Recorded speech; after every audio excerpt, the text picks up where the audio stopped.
As mayors, we understand that the safety and freedom of our residents are not partisan concerns. We commend Mayor Frey for his leadership, along with local leaders and law enforcement who have been navigating this uncharted territory with courage. Please give a warm welcome to Minneapolis Mayor Jacob Frey.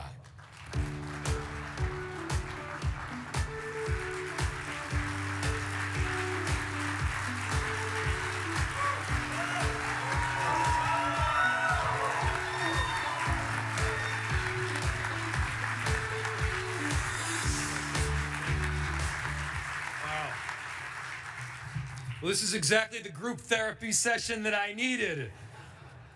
The defenders of parks and streets, which indeed is an honorable profession, we are now becoming the defenders of our republic and the defenders of democracy.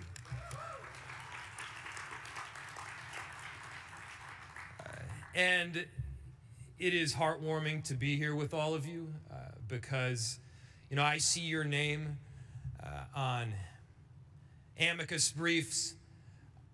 I see your faces on TV. I feel the support from across the entire country, and we recognize that one great American city is experiencing an invasion. That is an invasion on our democracy, on our republic, and on each and every one of us. And the fact that you all are standing up means the world.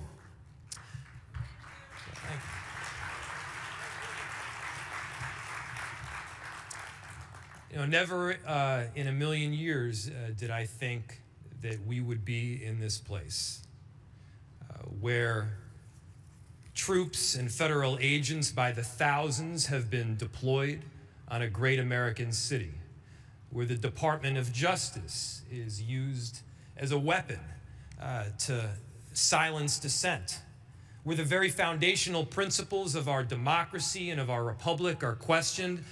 You know, I didn't take this job to get into the business of defending democracy. I did it because being a mayor has always been my dream job. There's great honor in filling potholes. It is noble to keep people safe and to build affordable housing. That work, which we do every single day, is foundational to the principles of our republic. And all the same, we find ourselves in a different position right now. We are on the front lines of a very important battle. And it's important that we aren't silenced, that we aren't put down. This is not a time to bend our heads in despair or out of fear that we may be next, because if we do not speak up, if we do not step out, it will be your city that is next.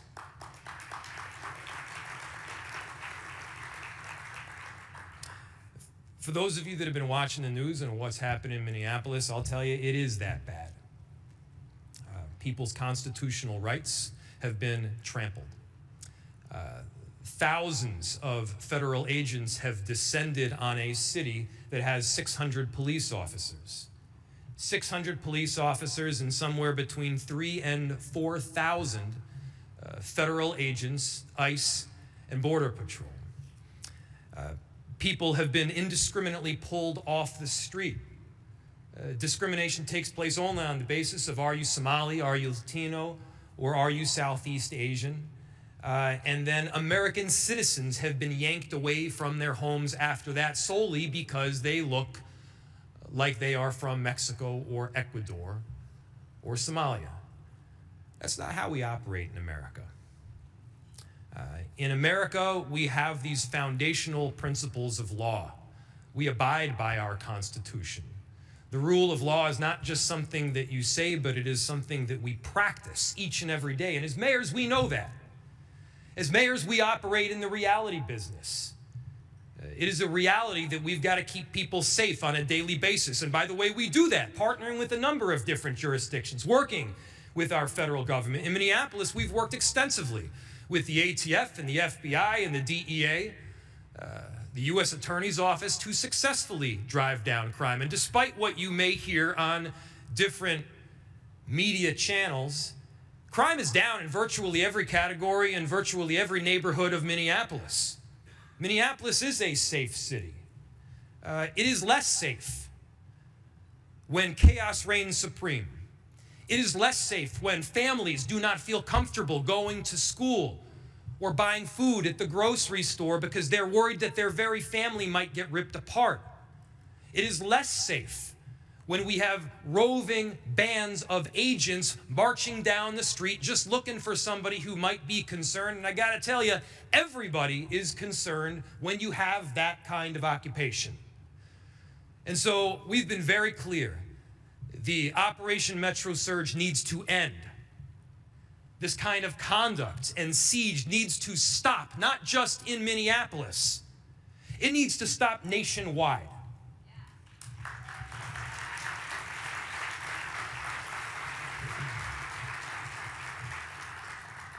What's become clear to me is this is obviously not about safety. This is not even about immigration. This is about silencing a narrative or a political position that differs from that of a federal administration. We've seen this kind of conduct in other countries. We cannot see it right here in America. This is not a Democratic or a Republican issue. Never once have I made this partisan. This is a foundational principle of making sure that the endurance of our republic can continue on. It may seem like I'm talking too much on the macro level, or maybe this is a concerning thing to say, but I gotta tell you, we're seeing it in our streets right now.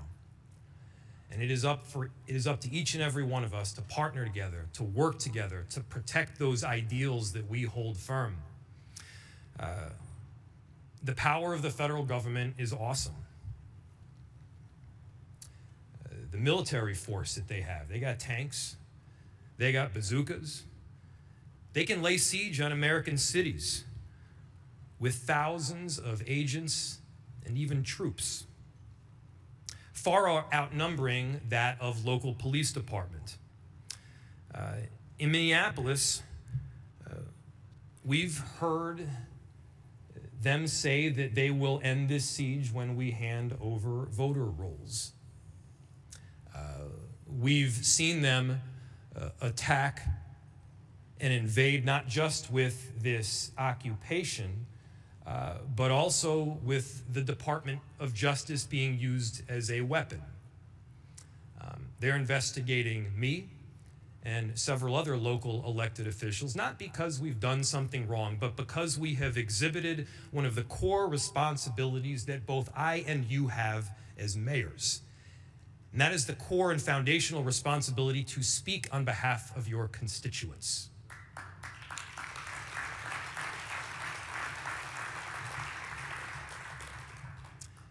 I'm going to continue to speak on behalf of my constituents. We won't be intimidated in Minneapolis, and if there is any place to take inspiration from, don't take it from me.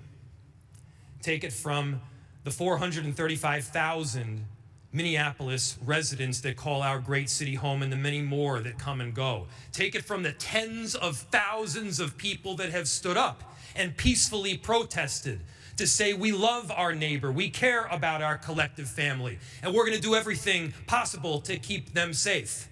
Take inspiration from the people that are dropping their neighbors off to the grocery store or standing guard outside a daycare to make sure that their families don't get ripped apart. Take it from the countless people that are exhibiting this foundational love of both city and, importantly, country. This is an opportunity to be a patriot, to stand up for the kinds of liberties and freedoms that we all hold dear. As a nation of immigrants, it should not matter where you are from. We rise based on our own merit. We fall based on our own flaws. Whole communities are not held accountable for the actions of a few. In America, we've got that kind of due process. We got to stand by that due process where you actually have rights. Those rights are exhibited in the form of a court system. And the battlefield that we need to be operating on is that court system right now. Look, in cities, we have laws that we abide by. We have work that we need to do. And the reality is you can't exercise the extraordinary power that the federal government has to force nationwide outcomes on localized issues, leaving our own citizens as collateral damage in a hostile negotiation. By their own words, what we've seen this administration push for is this whole concept that might makes right. That might makes right.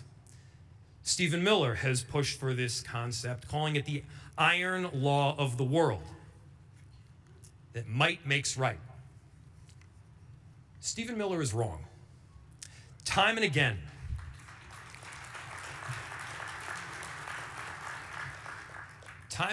America has rejected the law of the jungle. Time and again, America has rejected this notion that might makes right. That notion and that belief that we are of something greater than simply force has allowed our country to rise in international influence and allowed great cities to be laboratories of democracy. We must reject the notion that might makes right again and again. We must understand that it is not the clash of iron that furthers the notions of democracy, but it is the intense battle of ideas. Might does not make right. In cities, we all recognize that ideas make right.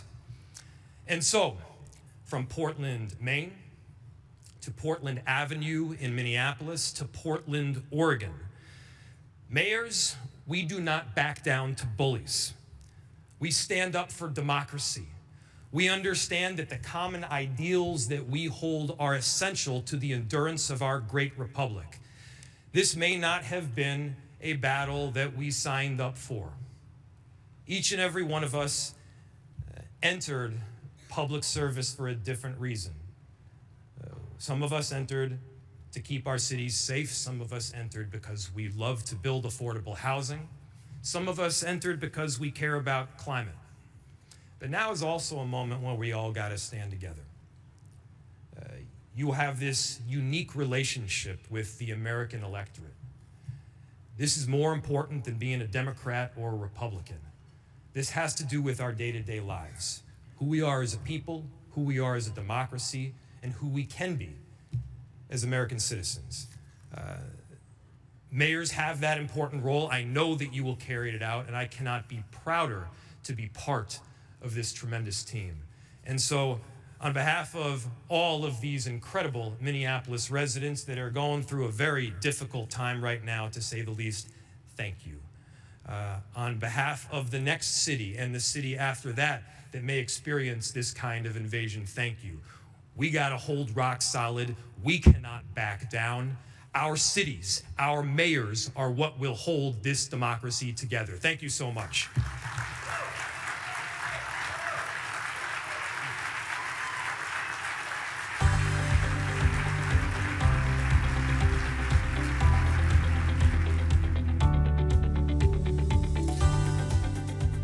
This session is now adjourned.